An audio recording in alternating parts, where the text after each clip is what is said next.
Hi everyone, welcome back to Kristen's Epic Adventures. Today we're talking about basic character creation.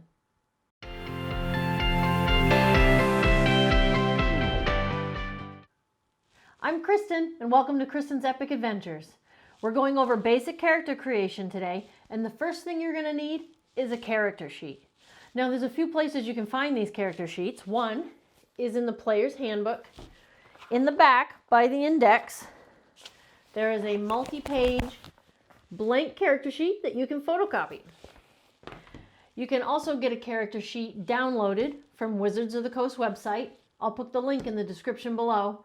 As well as you can create a character on D&D Beyond and print out your character sheet when you're done. Also, the Dungeons & Dragons starter sets also come with blank character sheets. So who is your character? You can base your character off of a favorite you have from a movie, a book, or even a comic. You could all get together as a party and decide who wants to be the healer, who wants to get right in there fighting and do a lot of damage, or who maybe wants to be the spellcaster. You can even create random characters just for fun because you've always wanted to be a gnome wizard or a half-orc barbarian. Or you can even use pre-generated characters. You can find some of these on D&D Beyond. With a few clicks, you can have a character ready to go.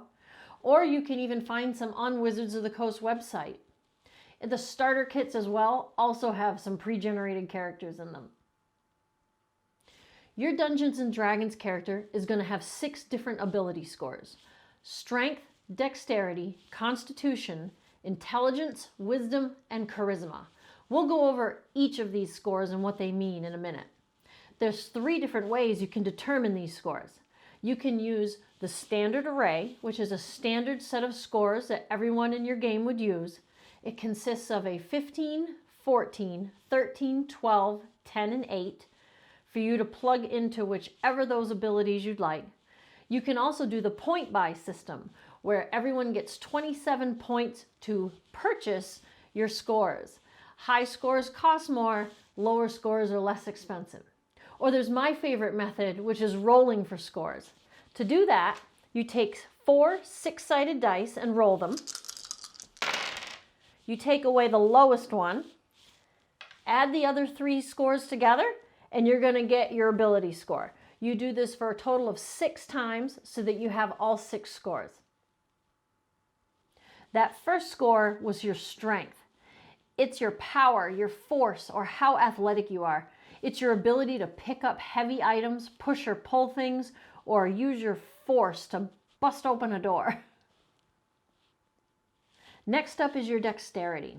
That's a measure of your reflexes and your balance. How well you can walk on a ledge without falling, how quietly you can stealthily walk across a room, or even how good you are at using a lock-picking kit. That third score was your constitution.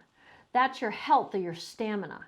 It's for things like how good you are at holding your breath, how long you can go without food, and how many hit points you have during the game. Next is intelligence. It's how smart your character is. It's your ability to remember things about certain topics or how educated you are on certain subjects. Next up is your character's wisdom. It's the ability that measures their perception and their intuition. It's how they notice things in a room around them, or how to tell if somebody's lying. Lastly, we have charisma. That's how your character interacts with others and whether or not they have a charming personality. This score affects their ability to tell a lie, convince someone to do something, or even intimidate somebody. Now, all of these scores are going to have modifiers. How high or low your score is depends on if you get to add a bonus or have to subtract a penalty to your score. For example, you might have a 14 intelligence, which is pretty high, and that will allow you to add a +2 bonus to any of your die rolls that have to do with intelligence. Or you may have only an 8 strength, and that's going to give you a penalty of -1 to any of your strength rolls. You can find a chart of all the modifiers in your player's handbook or the free basic rules online. Now, once you have all your ability scores and their modifiers figured out, you want to decide on your race and class for your character.